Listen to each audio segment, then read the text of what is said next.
이제 이삭이 나이가 많이 들어서 늙었습니다. 그래서 신체 중에 가장 먼저 문제가 온 것이 눈이었어요. 시력이 안 좋아서 이제 앞을 볼 수가 없습니다. 그래서 언제 세상을 떠날 줄 모르니까 죽기 전에 아들에게 축복을 해 주고 싶어서 이제 아들을 불려서 그런 내용입니다.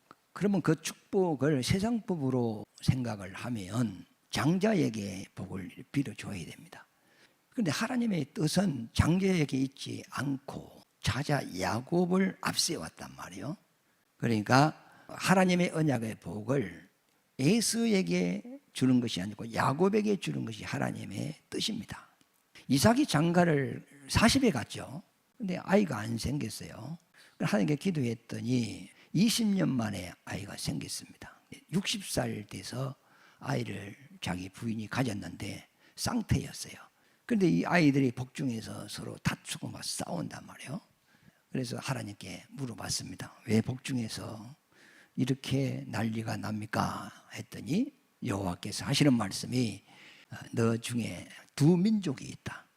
대중에서 그 아이들이 서로 나누어진다. 이 자는 저 자보다 더 강할 것이고 또 큰 자는 작은 자를 섬길 것이다. 이렇게 하나님께서 리브가에게 말씀을 해주셨어요. 이들이 태어나서 무슨 선악을 행하기 전에 벌써 태중에서부터 하나님이 선택이 되어버린단 말이에요. 아이를 주신 이도 하나님이시고 아이에 대하여 하나님께서 계시한 것도 하나님이시단 말이에요. 그러므로 리브가가 이건 사람의 말도 아니고 아이의 생명을 주신 하나님의 음성을 들었기 때문에 이것을 이제 마음에 담아두는 거죠. 그리고 이제 남편 이삭에게 가가지고 내가 기도했더니 여호와께서 이렇게 말씀하시더라. 남편에게도 이야기를 했기 때문에 이 부부가 육신적인 장자는 에서지만은 그러다 영적인 장자는 하나님께서 야곱으로 정했구나. 이것을 이미 알고 있었어요. 그리고 세월이 흘러서 두 아들이 태어나는데 에서가 태어날 때는 아주 몸집이 좋아요. 몸도 붉고 몸에 막 털이 막 나 있었어요. 아니 어린아이가 엄마 태중에서 나올 때 털이 나 있는 애가 있어요? 거의 없죠. 그런데 이 에서는 몸이 붉고 털이 많다 그랬어요. 그래서 뭐 이름을 에서라 이렇게 지었다 그랬거든요. 그런데 그 뒤에 나오는 야곱은 몸이 약하고 힘이 없고 털도 없고 피부가 맨들맨들한단 말이에요. 그런데 이상하게 행이 나올 때 발꿈치를 딱 붙잡고 나왔단 말이에요. 발꿈치를 붙잡았다는 말은 내가 먼저 나가야 된다는 의미거든요.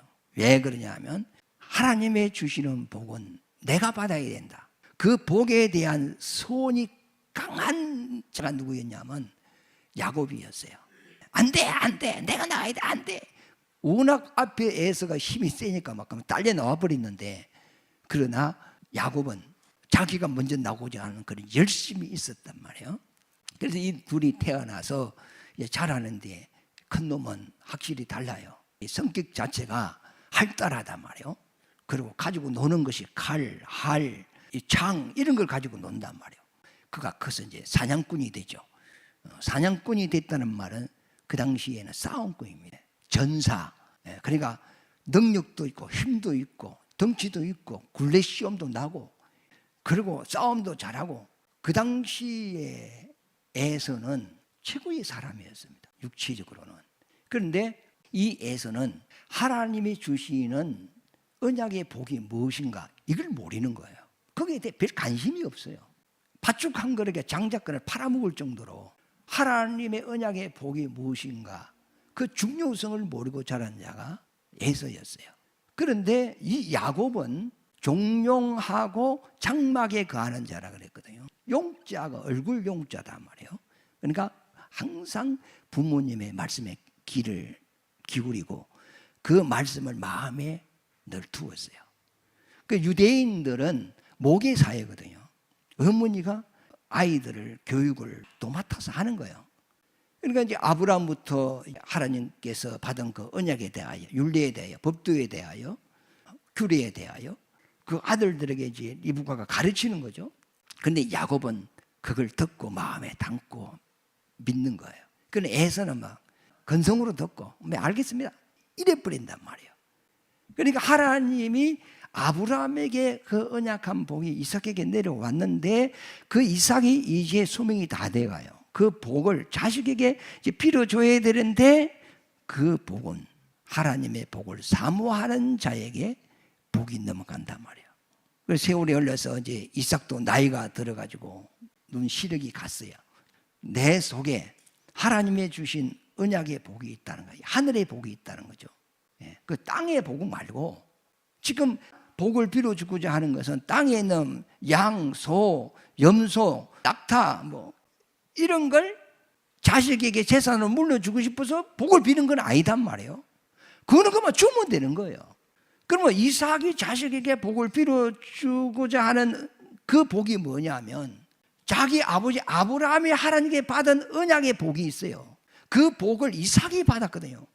그러면 이삭이 가지고 있는 그 복은 영적인 복인데 하나님께서 우리 인류를 구원하시기 위하여 구원자 예수를 보내서 가지고 우리 길을 사시고 우리에게 영원한 생명을 주셔서 천국을 상속해 준다는 엄청난 땅의 복이 아니고 하나님께서 우리에게 베풀어 주신 최대한 그 영광의 복이단 말이에요. 그 복을 아브라함이 받았고 그 복을 또 그 아들 이삭에게 내려와 있는데 이삭이 이제 수명이 다 돼서 죽을 날이 가까우니까 이 복을 또 아들에게 넘겨야 된단 말이에요. 근데 이 복을 이제 빌어줄 때가 된 거야. 그러면 이 복을 빌 때 세상 법으로는 장남에게 빌어줘야 되는데 하나님의 뜻으로 볼 때는 작은 놈한테 줘야 된단 말이에요. 여러분들은 어떻게 하겠습니까? 작은 놈한테 유업을 이어줘라 하면 계시를 나가 받았다. 그러면은 어떤 놈한테 줘야 돼요? 작은 놈한테 줘야 돼요. 그럼 가정에 불화가 일어나죠? 다툼이 일어나죠? 형제지간에 서로 원수가 될 수도 있어요. 그래도 신이 내게 큰 자가 작은 자를 섬기리라. 작은 자를 앞세웠단 말이에요. 그러면 내 뜻대로 해야 됩니까? 하나님 뜻대로 해야 됩니까? 하나님 뜻대로. 불화가 일어나도 예를 한번 들어봅시다. 우리 아버지가 엄청난 부자였어. 그리고 그분이 돌아가시기 전에 재산을 나한테 물려주면서 아들아 너 때가 끝나고 난 이후에 이 유업을 큰 자보다 작은 자에게 이 기업을 물려줘라 유언을 하고 돌아가셨어. 그러면 이후에 아버지가 자식에게 유업을 물려줄 때 할아버지 유언대로 작은 놈한테 줘야 됩니까? 할아버지 안 보이니까 내 마음대로 큰 놈한테 줘야 됩니까? 원래 재산은 누구 거죠? 아버지 거고 또 내가 아버지 것으로 살았고 그 아버지가 유언하시기를 이것은 작은 놈한테 주라 했으니 아버지의 유언대로 실천을 해야 될 거 아니에요. 이와 같이 이삭과 리브가는 하나님의 뜻이 큰 놈한테 있는 게 아니고 작은 놈한테 있다는 걸 알고 이 복을 이제 빌어줘야 되는데 빌어줄 때 온 가정에 있는 종들하고 다 불러 모아가지고 보는 데서 작은 놈한테 축복을 빌어주면 어찌 되죠? 옆에 에서도 있어. 에서는 거칠은 놈입니다. 싸움꾼입니다. 난리가 나는 거예요. 그러면 이 복을 줄 때 에서 몰래 줘야 되겠죠. 그리고 아버지가 자기 속에 있는 걸 큰 축복을 자식에게 넘겨줄 때 이거는 축제의 날입니까? 아니면 슬픈 날입니까? 축제의 날이죠. 그러면 이 날은 인근에 있는 사람들을 다 불러서 잔치를 해가지고 웃으면서 좋은 분위기에서 이 복을 넘겨주고 그 복을 받은 자에게 박수도 쳐주고 이래야 된단 말이에요. 그런데 지금 상황은 그럴 상황이 아니라 애서도 몰래 줘야 되고 집에 있는 종들도 그 인근에 있는 사람들도 몰래 줘야 될 수밖에 없는 그런 실정이에요. 그래서 이제 이삭과 리브가가 서로 이제 입을 맞추죠. 우리가 하나님의 뜻대로 작은 놈한테 이 복을 유업을 줘야 되는데 그 큰애가 옆에 있는데 그걸 줄 수도 없고 그러니까 우리가 이렇게 하십시다 해가지고 부부가 입을 딱 맞춘 거죠. 맞춰서 내가 큰 놈을 불려서 사냥터로 내 보낼 테니까 당신은 큰애가 산으로 가고 난 이후에 작은 자에게 빌미를 만들어서 나한테 들여보내라. 그러면 내가 복을 빌어주겠다. 이래 된 거예요. 그렇게 약속을 하고 리브가는 방 안에 어디 숨어 있었겠지. 팽풍 뒤 같은 데 딱 이렇게 딱 숨어 있었겠지. 그래 이제 그 남편이 큰애를 딱 불렀어요. 에서야 이리 오너라. 에서가 들어왔어요. 사랑하는 아들아, 이제 내가 늙었고 시력도 안 좋고 죽을 날에 몇 날이 안 남았으니 내가 너에게 복을 빌어 줘야 되는데 너는 지금 산으로 가가지고 짐승을 잡아서 별미를 만들어가지고 내게로 와라. 그러면 내가 그 별미를 먹고 기분이 좋을 때 너에게 한없는 축복을 빌어주겠다 그랬어요. 그러니까 에서가 막 기분이 좋아가지고 하사라고 장하고 막 가지고 막 칼하고 막 산으로 이제 짐승 잡으러 갔단 말이에요. 그 소리를 리브가가 다 들은 거예요. 그래서 에서가 산으로 사냥하러 간 뒤에 리브가가 부엌으로 가가지고 야곱을 부르죠. 야곱아, 이리 와라. 그 양무리 때 거기 가가지고 염소 새끼 좋은 거 2마리 데리고 와라. 내가 별미를 만들어 줄 테니까 이 별미를 가지고 아버지께 가서 내가 행 대신 복을 받아라. 이렇게 한 거예요. 그러니까 야곱이 하는 말이 행은 털이 많은 사람이고 나는 털이 없고 매끈매끈한데 아버지께서 나를 만져보고 야곱인 줄 알면 내가 거짓말한 것이 들통나가지고 복은 고소하고 저주를 받을까 합니다 하니까 리브가 걱정하지 말아라. 저주는 내게 돌리고 너는 가서 복을 받아라 하면서 별미를 만들어가지고 야곱에게 주죠.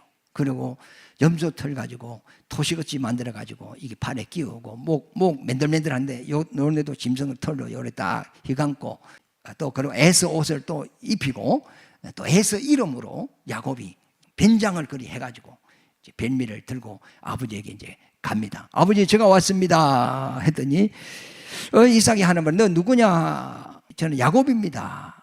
하니까 들어와 봐라. 너가 어떻게 이렇게 빨리 그 짐승을 잡았느냐 하니까 아버지 하나님께서 이렇게 막 짐승을 잡게 해 주셨습니다. 그래서 이렇게 빨리 왔습니다. 그랬어요. 그래서 이제 확인을 하는 거죠. 가까이 와봐라 하고 만져보니까 이제 털이 있단 말이에요. 그래서 하는 말이 내가 너를 만져보니 에서인데 목소리는 야곱이구나 이렇게 합니다. 그러면 몰라서 그걸 물어봤겠느냐 이 말이죠. 옛날에 우리 교회에 시각장애 부부가 있었어요. 그 사람은 눈이 안 보이는 대신에 촉감이 굉장히 뛰어납니다. 소리를 듣고 그 음성의 톤으로 말미암아 이 사람이 키가 어느 정도 클 것이다. 목소리가 가늘으면 이거는 좀 체격이 작겠구나. 또 건물 안에 들어오면 콘크리트 건물인지 나무 건물인지 이걸 알더라고. 목조 건물인 거 이걸 알아요. 냄새로. 이 냄새가 정확해요. 그리고 그들의 눈은 손끝에 달려 있습니다. 점자 요로 딱 눌려가지고 무슨 글자를 다 읽어가요. 사람의 눈이 없어지면요 손끝 가지고 이게 눈 역할을 한다니까. 기도 받고요. 저 사람이 나를 지금 미워하고 있거나 그 목소리 보고 정확하게 짚어내더라고. 저 사람이 어떻게 안마소를 운영을 할까? 눈이 안 보이는 사람이 눈 뜬 사람들을 직원으로 주고 영업을 하고 있다니까요. 그런데 그거 보고 내가 놀란 적이 있거든요. 그러니까 이삭이 눈이 안 보이지만은 이 청각, 후각, 미각, 감각 이게 굉장히 다른 사람보다 뛰어나단 말이에요. 이게. 그러니까 목소리는 야곱인데 너를 만져보니 에서구나. 몰라서 물었겠어요. 확인해 보는 거죠. 고기를 가왔는데 거기 들짐승인지 아니면 가축인지 이건 모르겠어요. 벌써 들짐승 고기는 질겨요. 퍼석퍼석해요. 근데 쥐고기는 좀 부드러워요.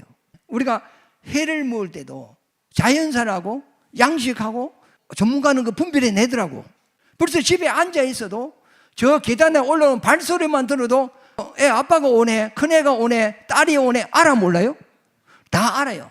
이삭은 다 알아요. 음성으로도 알고 만져서 염소 털인지 사람 털인지 그걸 모르겠어요. 그럼 만약에 진짜 에서가 딱 들어왔다면 복을 빌어줘야 돼, 안 빌어줘야 돼요? 안 빌어줘야지. 왜? 하나님은 누구에게 복을 주게 돼 있어요? 주라 했어요? 야곱에게 주라 했기 때문에. 진짜 에서라면 안 빌어줘야 돼요. 그리고 축복을 한번 빌어버리면 무효가 안 되는 거야. 그러니까 돌다리도 두들보고 걷느라고 이 하나님이 주신 이 언약의 복, 이 복은 하나님께 딱 정해준 그 자에게 딱 줘야 되는데 중간에 자꾸 다른 게 끼어 들어오면 큰 문제가 생기는 거거든요. 이삭은 그걸 잘 알아요. 이삭의 아버지가 이제 아브라함이죠. 아브라함에게 여호와께서 뭐 아들을 주겠다 그랬어요. 그런데 나이가 들어도 아들을 안 줘요. 안 주니까 인간의 생각으로 대를 이어갈 아들이 있어야 되는데 아들이 없으니까 걱정이 많죠. 그래서 그 부인의 몸종 하갈에게서 씨를 뿌려가지고 아들을 하나 얻죠. 그 이스마엘이죠.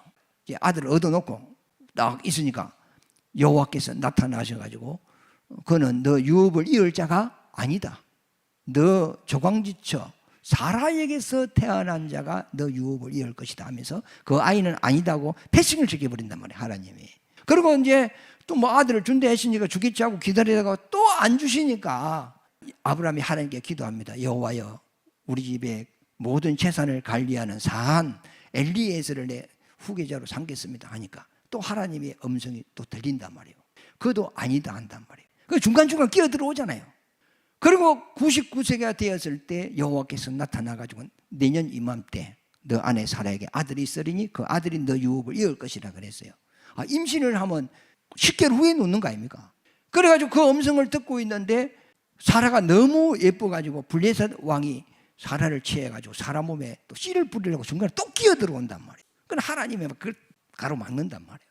그러니까 하나님이 아브라함에게 아들을 준다고 약속을 했는데 그 아들을 아브라함이 얻기까지 중간에 끼어 들어오는 것이 상당히 많았단 말이에요. 이와 마찬가지로 이삭이 자기 속에 있는 하나님의 언약의 그 복을 이제 아들에게 줘야 되는데 그 아들에게 주기 전에 중간에 끼어 들어올 수가 있는 거야. 그 혹시 에서가 사냥을 가다가 빨리 짐승을 잡아가 요리를 해가지고 빨리 와버리면 문제가 돼야 안 돼? 문제가 되지. 그리고 이삭과 리브가가 서로 대화를 하고 있는데 종이 몰래 지나가다가 그 소리를 듣고 살짝 이삭이 뭐 눈도 멀고 했으니까 살짝 들어와서 아들입니다 하고 안수 받아비면 어찌 돼? 그것도 큰일이라. 그러니까 이 두 부부가 하나님의 뜻이 자기 가정의 그 말씀대로 이루어지기 위하여 둘이 계획을 짜고 입을 맞춰서 지금 진행하고 있다는 겁니다. 이렇게 봐야 성경 앞뒤가 딱 맞는 거예요. 이 하나님의 뜻으로 안 보면 야곱은 뭐 속이던 자고 비겁한 자고 팥죽 한 그릇에 장자를 빼앗은 자고 야비한 자고 그래가지고 또 부모는 아버지는 큰 놈을 사랑하고 어머니는 작은 놈을 사랑해가지고 가정에 분란이 일어나고 이런 식으로 설명이 돼버릴 수밖에 없어요. 그런데 우리 하나님의 뜻으로 딱 보면 그 이삭과 리브가가 서로 계획하에 이 작은 아들에게 축복을 해주기 위하여 돕고 있는 것이단 말이에요. 그럼 야곱은 그 팥죽 한 그릇으로 장자권을 사는 것도 누가 가르쳐 준 거죠? 어머니 리브가가 가르쳐 줬죠? 뱀비를 만들어 주신 분도 누구죠? 어머니죠. 그 팔에 뭐 짐승이 털을 감아 주신 분도 누구라?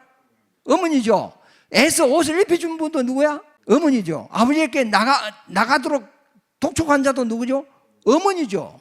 그리고 복 받고 나온 이후에 문제가 생기니까 또 막 삼촌 집으로 가라 하신 분도 누구지? 어머니죠. 그 야곱이 제가 한 것이 있습니까? 아니면 100% 어머님이 시켜서 했습니까? 어머님이 시켜서 했죠. 그 어머니는 왜 그래 야곱에게 그렇게 했죠? 하나님의 계시가 있었단 말이에요. 그 계시의 말씀대로 어머니는 그 뜻이 우리 가정에 이루어지도록 그렇게 진행을 해가는 거예요. 그것이 결국은 야곱이 복받은 것이 그 복이 결국은 에서를 살리는 복이 된다고. 처음에는 그것이 불화가 일어나고 가정에 분란이 일어나지만은 그는 잠시고 하나님의 뜻, 우리의 삶 자체도 하나님의 말씀에 맞춰서 살면 내가 피곤한 것 같고 힘든 것 같지만은 결과적으로 보면은 거기 나와 내 자손에게 복이단 말입니다. 그래서 야곱이 아버지께 복을 딱 받았어요. 받고 나왔는데 그 복이 뭐냐? 어떤 복을 빌어줬느냐? 26절에 보면은 읽어보겠습니다. 그의 아버지 이삭이 그에게 이르되 내 아들아 가까이 와서 내게 입맞추라. 입맞추는 것은 사랑한다 이 말이죠. 27절에 그가 가까이 가서 그에게 입맞추니 아버지가 그의 옷에 항치를 맞고 그에게 축복하여 이르시되 내 아들의 항치는 여호와께서 복 주신 밭에 항치로다. 이삭이 하나님의 말씀을 품고 있을 때는 하나님이 이삭과 함께 했단 말이에요. 이삭을 지켜주고 이삭에게 복을 주고 이삭과 함께 했단 말이에요. 그러면 이삭에게 있는 하나님의 언약의 복이 이제는 야곱에게로 넘어갔어요. 그런데 야곱은 이 축복을 받기 전에는 그 밭이 항치가 있는 밭이 아니에요. 그런데 하나님의 언약의 말씀이 야곱에게 복으로 딱 넘어갔을 때 야곱에게는 하나님의 항치가 심겨져 있는 밭이단 말이에요. 자, 포도밭에 포도가 막 주릉주릉 열렸어요. 그러면 포도밭 그 주위로 갈 때는 포도향의 그 기쁨이 바람만 봐도 기뻐 안 빌 거예요. 기쁘잖아요. 그러면 밭에 아무것도 없다. 그러면 그 밭을 바라보는 주인이 기쁨이 있어 없어요? 없죠. 근데 야곱에게는 우리 하나님의 언약의 말씀이 없었는데 아버지께 있는 하나님의 언약의 말씀이 이제 야곱에게로 넘어왔기 때문에 너는 여호와의 항치로운 밭이다 이렇게 이야기를 한 거예요. 하나님의 언약의 말씀, 생명의 말씀이 너 속에 있구나. 그러므로 너에게는 하나님의 생명의 냄새가 나는구나 이 말이거든요. 예수 믿는 사람은 생명의 냄새가 나고 예수 안 믿는 사람은 사망의 냄새가 난다 그러잖아요. 왜? 그 속에 하나님의 생명이 없으니까. 선교사가 이 한국에 왔을 때 우리나라는 그때는 집마다 요강이 있었어요. 요강. 우리 집에도 옛날에 시골에는 화장실이 저 대문 지내가지고 저쪽에 멀리 있었거든요. 구해줬더니 요강에도 막 학이 그려져 있고 그렇잖아요. 그 사탕을 넣어가지고 사탕 그릇을 쓰는 기라. 그 요강이라도 사탕을 넣으면 사탕 그릇입니다. 그릇에 금을 넣어놓으면 무슨 그릇이죠? 금그릇.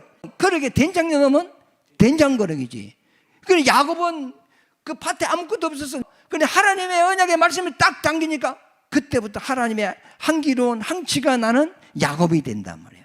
그래서 너는 여호와의 항치 나는 밭이다 이렇게 얘기를 했어요. 이런 축복을 빌었단 말이에요.